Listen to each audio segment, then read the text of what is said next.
नमस्कार साथियों। और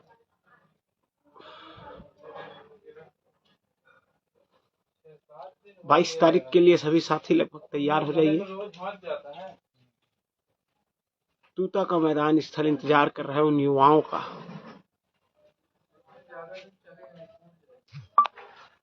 ऐसे युवाओं का जिन्होंने अपने हक और अधिकार के लिए लड़ना सीख लिया है, लड़ना जान लिया है। ऐसे युवाओं का इंतजार कर रहा है तूता का मैदान।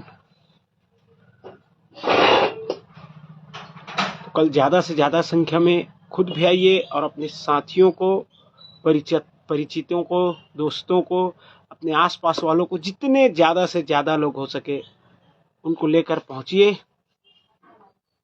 कल के आंदोलन को सफल बनाइए। और मैं कल आया था, अचानक ही लाइव आया था। कल मैं बाहर गया था असल में। तो क्या है कि बहुत सारी भ्रांति फैल रही थी आंदोलन को लेकर कि परमिशन नहीं मिलेगा, परमिशन नहीं मिलता, ये वो बहुत सारी बातें हो रही थी। खैर आप सबने देख लिया होगा परमिशन लेटर 22 तारीख के लिए, अनुमति पत्र। और उसमें भी एक चीज है कि हमने कहा है कि विधानसभा घेराव करेंगे, तो विधानसभा घेराव तो हम करेंगे। चूंकि कभी भी कोई भी शासन प्रशासन घेराव करने का आपको अनुमति नहीं देता।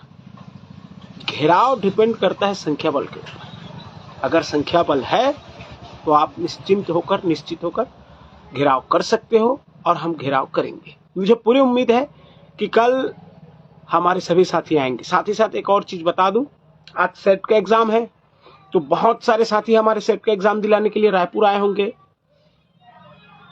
या कई साथी ऐसे हैं जो बहुत दूर से आते हैं, एक दिन पहले पहुंच जाते हैं। तो जो भी साथी जो दूर से आ रहे हैं या आज सेट का एग्जाम दिला रहे हैं या आना चाहते हैं आज, तो जो भी साथी आना चाहते हैं आ सकते हैं, है ना। और जितने भी लोग आएंगे उन लोगों के लिए रुकने की व्यवस्था संगठन करेगा। ठीक है साथियों, संगठन की तरफ से रुकने की व्यवस्था रहेगी। आज मेरी कोशिश है कि आप लोगों के लिए खाने की व्यवस्था भी की जाए, और ये मान के चलिए कि खाने की भी व्यवस्था लगभग हम करेंगे आप लोगों के लिए।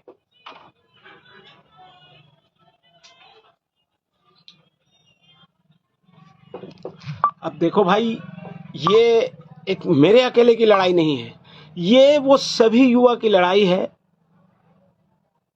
जो 1% लायक में नहीं आते।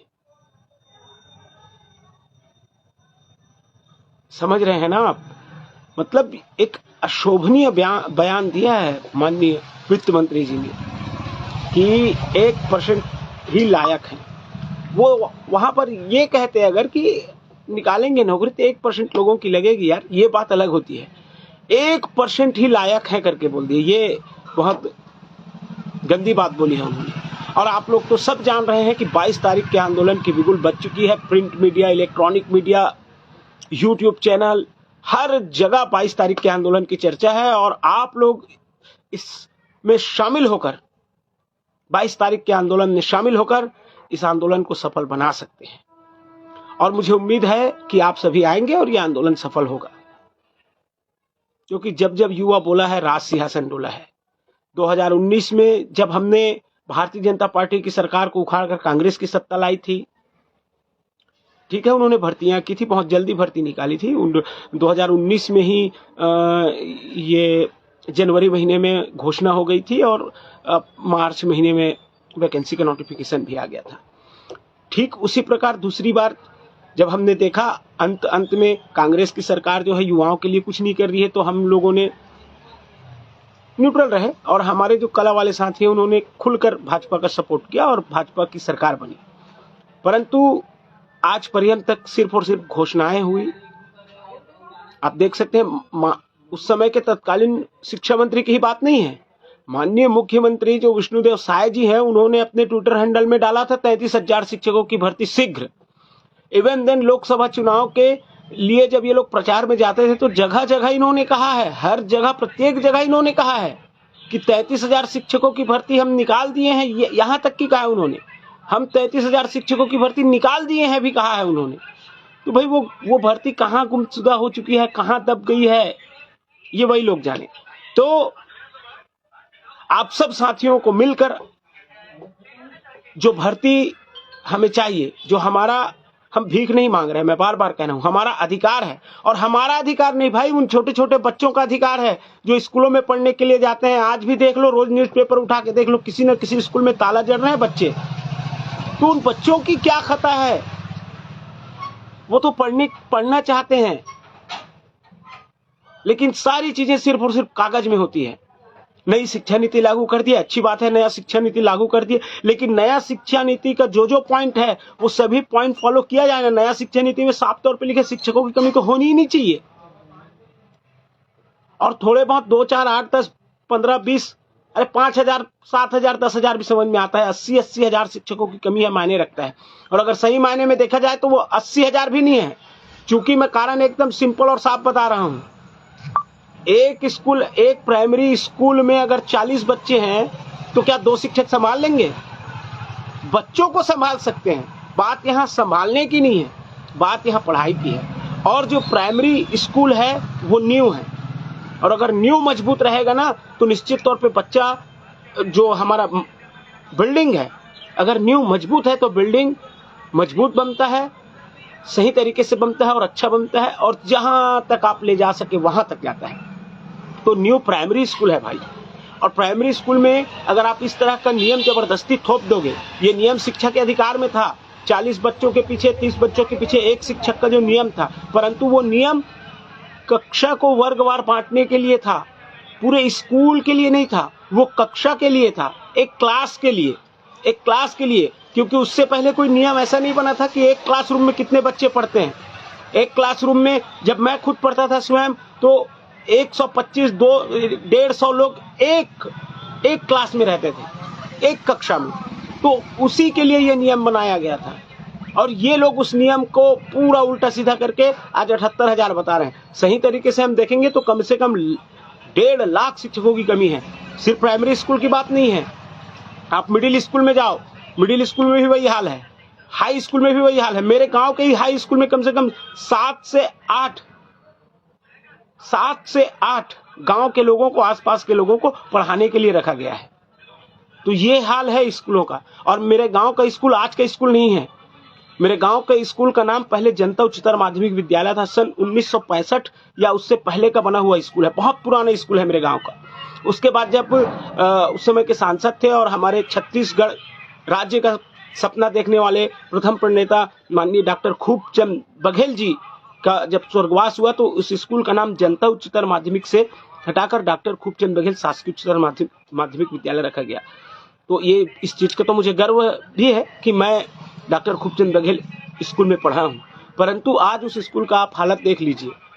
सारी चीजें अच्छी है, बिल्डिंग एक नंबर है, व्यवस्था एक नंबर है, पार्किंग है, मैदान है, हर चीज है, लेकिन जो मूल जरूरत है शिक्षक, वो शिक्षक नहीं है। तो इनकी कमी, जब छोटे छोटे बच्चे स्कूलों में ताला लगाकर कर सकते हैं।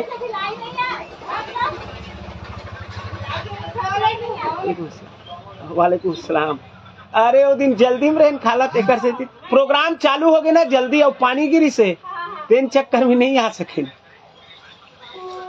आप ही चाहूंगा साथियों, तो वही बात है कि मैं कहा था, मैं भूल गया।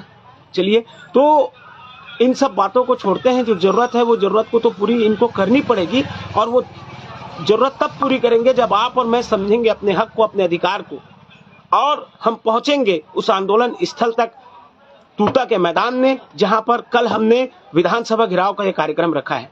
आप लोग चिंता न करें, ये कार्यक्रम इतना भव्य होगा, क्योंकि भाई जब आगाज शानदार हो तो फिर अंजाम भी बहुत ही शानदार होता है। जब हमने आंदोलन का आगाज किया, आपको पता होगा, आगाज ही इतना बेहतरीन तरीके से किया है हमने कि तमाम print media, electronic media, YouTube channel, हर जगह 22 तारीख के आंदोलन की चर्चा है ना। और 22 तारीख के आंदोलन की जो चर्चा हुई है, अब उसमें हम बड़ी बड़ी बातें मीडिया में आकर कहे हैं, उसको अब चरितार्थ करने का समय आ चुका है। अब हमें एक होकर, एक साथ होकर, मिलकर आना है और इस आंदोलन को सफल बनाना है। आंदोलन को सफल बनाना है करके हम हमने आज तक कभी पैसा नहीं मांगा है। इसका नहीं मांगने का कारण ये है कि भाई आप लोग दूर दूर से आओगे तो जो पैसा आप हमको देते उस पैसे को आप अपनी गाड़ियों में लगाइए। 10 सीटर गाड़ी कम पड़ रही है तो 15 सीटर गाड़ी लगाइए, 15 सीटर कम पड़ी तो मिनी बस कीजिए, बस कीजिए, जैसे भी हो आप लोग यहाँ आंदोलन स्थल तक आइए। और एक चीज और महत्वपूर्ण सूचना मैं आपको बता देना चाहता हूँ। आखिरकार हमारे साथी जो कला वाले साथी हैं बहुत इधर उधर की बातें कर रहे थे, परंतु आखिर में वो भी मान गए हैं कि हम लोग भी आएंगे करके। तो जो साथी 22 तारीख के आंदोलन में आएंगे तो 23 के आंदोलन में भी वो शामिल होंगे, ऐसी मेरी अपेक्षा है। और मैंने ये साफ तौर पे कल जब मेरी चर्चा हुई तो मैंने साफ तौर पे कहा कि भाई 22 तारीख के आंदोलन में आएंगे जो साथीगण, और आप कह रहे हो कि 23 को रुकने के लिए, मैं भी रहूंगा, मैं भी रुकूंगा 23 के आंदोलन के लिए। रुकने की व्यवस्था मैं उन लोगों के लिए कर दूंगा, ठीक है। जितने साथी आएंगे 22 तारीख को और 23 के लिए रुकेंगे, उनके रुकने की व्यवस्था छत्तीसगढ़ प्रशिक्षित डीएड बीएड संगठन करेगा, हमारे संरक्षक लोकेश वशिष्ठ जी करेंगे, ठीक है। तो रुकने की चिंता नहीं है। तो आप लोगों को के सामने मतलब एक चीज और अच्छी आ गई है कि 22 के आंदोलन में विधानसभा घेराव करना है और उसके बाद 23 के आंदोलन में जो कार्यक्रम उन्होंने रखा है वो सारे कार्यक्रम हमको करने हैं।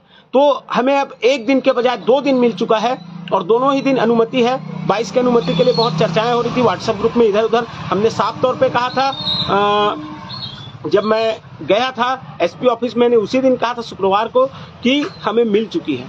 रही बात एफआईआर वाली, तो एफआईआर किसी के ऊपर नहीं होगा भाई। मैंने लाइव आके कहा था एफआईआर के लिए, तो वो अगर हम लोधीपारा चौक में करते तब माननीय एडिशनल एसपी साहब ने कहा था कि अगर वहां पे करोगे भाई तो मुझे मजबूरन एफआईआर करना पड़ेगा। और अगर हम तूता में करते हैं, और तूता में हम कर रहे हैं, वो तूता का परमिशन अपने से होके दिए हैं, और तूता में किसी प्रकार की कोई आप लोग चिंता ना करें, किसी के ऊपर कोई गाज नहीं गिरेगी, किसी के ऊपर एफआईआर नहीं होगा, कुछ नहीं होगा, आप लोग चिंता ना करें। बिल्कुल दमखम के साथ आइए, अपने साथ अपने भाइयों को, बहनों को, अपने साथियों को, दोस्तों को, यारों को, जो भी मिल रहा है, जो भी आ सकता है सबको लेकर आइए, क्योंकि ये आंदोलन 99% नालायकों का है। वो 99% नालायक जो नालायक नहीं है, निश्चित तौर पे उन लायकों से भी ज्यादा लायक हैं।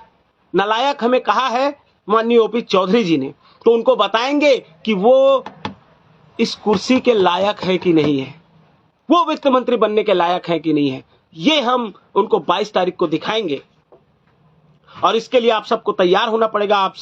आप सबको तूता के मैदान में उपस्थित होना पड़ेगा, और अपनी उपस्थिति आप दर्ज करेंगे तो निश्चित तौर पर ये मैं गारंटी देता हूं कि भर्ती तो इनको निकालना पड़ेगा, निकाल के रहेंगे, जबड़े से छीन कर लाएंगे भर्ती। क्योंकि भर्ती के लिए सारा चीज हो चुका है, हर चीज हो चुका है, वित्त की अनुमति बस बची है, सिर्फ और सिर्फ वित्त की अनुमति। तो वित्त मंत्री माननीय ओपी चौधरी जी हैं, निश्चित तौर पर उनके ऊपर दबाव बना हुआ है। उस दबाव को, यानी कि ये मान के चलो कि चिंगारी लग चुकी है, अब उस चिंगारी को हमें आग में बदलना है। और आग में तभी बदला जा सकता है जब आप, मैं, हम सब एक साथ इकट्ठा होकर, एकत्रित होकर इस आंदोलन 22 तारीख के आंदोलन के लिए समर्पित होकर आएंगे, एक साथ आएंगे, तो निश्चित तौर पे हमारा यह आंदोलन सफल होगा। तो साथियों, कल आप लोग पहुंचिए, कल और बहुत सारी चीजें हैं, हमने बहुत अच्छी रूपरेखा बनाकर रखी है, जो आप कल सामने आएंगे तो आपको देखने को मिलेगा। रही बात मीडिया की, तो आप लोग इसके लिए बिल्कुल निश्चिंत हो जाइए कि मीडिया कवरेज मिलेगा कि नहीं मिलेगा। क्योंकि जब हमने आंदोलन करने की बात बोली है तो इतना मीडिया कवरेज मिला है, तो आंदोलन करेंगे तो कितना मीडिया कवरेज मिलेगा ये आप लोग स्वयं सोच सकते हैं। तो बस आप लोगों को आना है, आपस में डीएड बीएड कला विज्ञान ये सब चीजें छोड़ दो, ये सब बाद में आएंगी। मुख्य तो ये है, भर्ती तो आए यार, भर्ती तो आए, जिसके लिए लड़ रहे हैं, जिसके लिए मर रहे हैं। एक मिनट समय चाहूंगा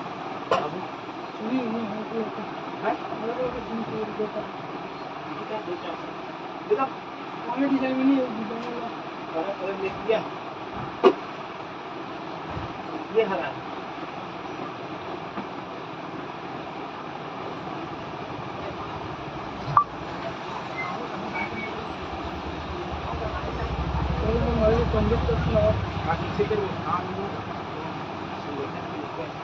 एक नंबर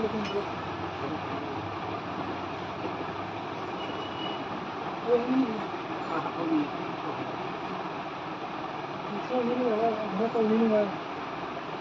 में चाहिए,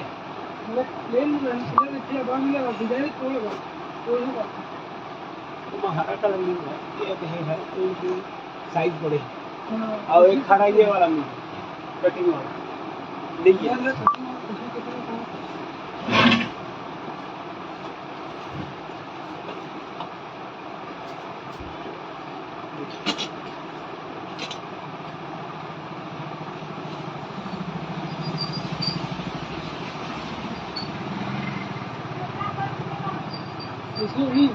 हाँ हरा कलर नहीं होता, हवा तो साइज बड़े साइज लगे दुकान है। हाँ बड़े वो दुकान वही बोले कपड़ा दुकान लेंगे का तुम लोग।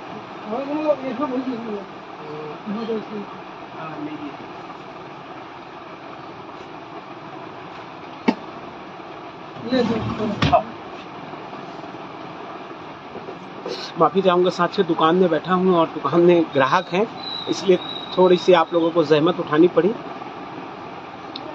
तो आप सभी साथी, मैं बार बार कह रहा हूँ कि आप लोगों के ऊपर निर्भर करता है ये आंदोलन। अगर आप सब तैयार हैं और आप सब एग्री हैं, क्योंकि मैंने जब पहले इससे पहले लाइव आया था माननीय ओपी चौधरी जी के पास जब गया था तो उन्होंने जो बयान दिया था हमको बिल्कुल एकदम सिंपल तरीके से उन्होंने कहा था कि मैं भर्ती करूंगा और बहुत बड़ी भर्ती करूंगा। ये कहा था उन्होंने, बहुत जल्द, थोड़ा समय दो मुझे, मैं बहुत बड़ी भर्ती करके दिखाऊंगा करके उन्होंने कहा था। उसके बाद जब साथी लोग गए तो एक और वीडियो सामने आया, जो वीडियो निश्चित तौर पे सभी युवाओं में हताशा निराशा नहीं, आक्रोश पैदा किया।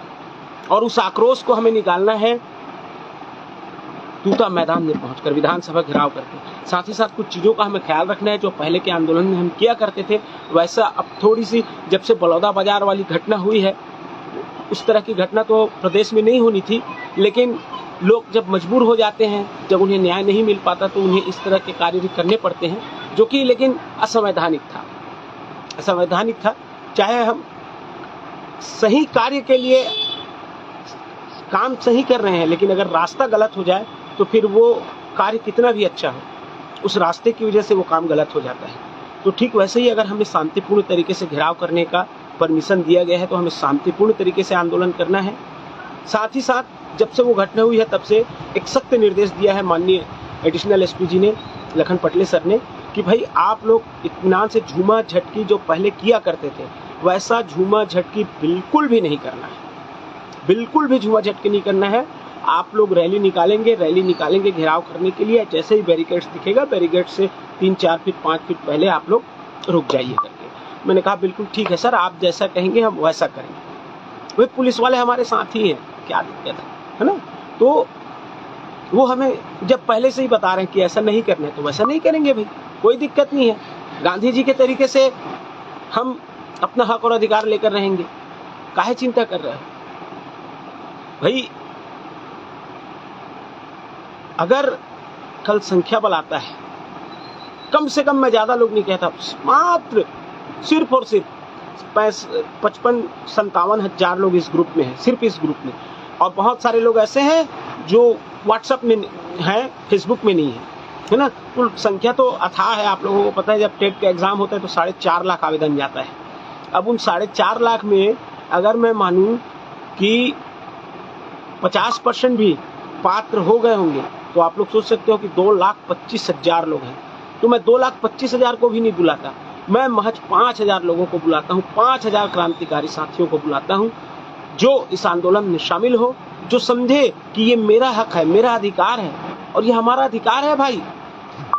ये हम लोग जबरदस्ती तो नहीं कह रहे हैं कि शिक्षकों की भर्ती करो, भैया खाली है तब बोल रहे हैं। स्कूल में जब टीचर रहेंगे तो हम खुद नहीं बोलेंगे, मैं क्या, कोई नहीं बोलेगा। जब स्कूल में शिक्षक रहेंगे, अस्पतालों में डॉक्टर रहेंगे, पटवारी ऑफिस में पटवारी रहेगा, सचिव रहेगा, एडीओ रहेंगे, जब सारा चीज रहेगा तो क्यों जरूरत पड़ेगी लोगों को भाई। नहीं है वहां काम करने वाले, तभी तो हम बोल रहे हैं ना भाई। और थोड़ी बहुत संख्या समझ में आती है, 200, 400, 500, मैं पुनः बोल रहा हूं इस बात को। लाखों की संख्या खाली है भाई, लाखों की। और जो ये निर्धारित करता है कि इससे प्रदेश प्रदेश जो है वो संवरता है। अगर स्कूलों में शिक्षकों की भर्ती होती है तो इससे एक शिक्षक का भविष्य नहीं संवरता, उन हजारों विद्यार्थियों का भविष्य संवरता है जो वहां पढ़ने के लिए जाते हैं। और अगर उन बच्चों का भविष्य संवरेगा तो निश्चित तौर पे हमारी छत्तीसगढ़ मातारी का भविष्य रहेगा, हमारे भारत माता का भविष्य संवरेगा, है ना। तो ठीक है, अपने भविष्य के लिए नहीं, अपने भविष्य के लिए नहीं, उन बच्चों के भविष्य के लिए, छत्तीसगढ़ माता के भविष्य के लिए, हमारी भारत माता के भविष्य के लिए आप सबको आना पड़ेगा। और मुझे उम्मीद है आप लोग आएंगे। तो याद रखिए, अब आंदोलन 2 दिवसीय हो चुका है, मान के चलिए 22 और 23 तारीख को घेराव है। तो ज्यादा से ज्यादा संख्या में आइए और जो भी साथी आएंगे सबके रुकने की व्यवस्था हमारी तरफ से रहेगी। ठीक है साथियों, और खाने की भी व्यवस्था के लिए हम कोशिश कर रहे हैं कि आप लोगों के खाने की व्यवस्था की जाए। पूरी कोशिश है कि आप लोगों के खाने की व्यवस्था भी होगी। आज जो रुकेंगे उनके लिए तो खाने की व्यवस्था होगी, चिंता मत करो रुकने और खाने की। ठीक है साथियों, धन्यवाद। तो 22 तारीख के आंदोलन के लिए कमर बांध लीजिए, तैयार हो जाइए, खुद आइए, अपने भाइयों बहनों साथियों दोस्तों यारों गांव वालों जो भी आ सकता है आपके साथ, उनको लेकर आइए और इस आंदोलन को सफल बनाइए। एक चीज और है, जो मुख्य चीज है, वो आप लोग जब कल आंदोलन में शामिल होंगे तब आपको पता चलेगा कि एक स्पेशल चीज क्या है इस आंदोलन में। उस चीज को मैं अभी छुपा के रखा हुआ हूँ, यानी कि आप लोगों के लिए वो क्या कहते हैं यार, इंग्लिश में मैं भूल जा रहा हूँ, वो सरप्राइज आप लोगों के लिए वो सरप्राइज रहेगा। ठीक है साथियों, धन्यवाद। कल के आंदोलन की तैयारी में जुट जाइए, ज्यादा से ज्यादा संख्या में आना है और सबको सरकार को दिखा देना है कि छत्तीसगढ़ के युवा अब चुपचाप रहने वाले नहीं हैं, अब वो अपने हक और अधिकार के लिए लड़ना जानते हैं। ठीक है, धन्यवाद।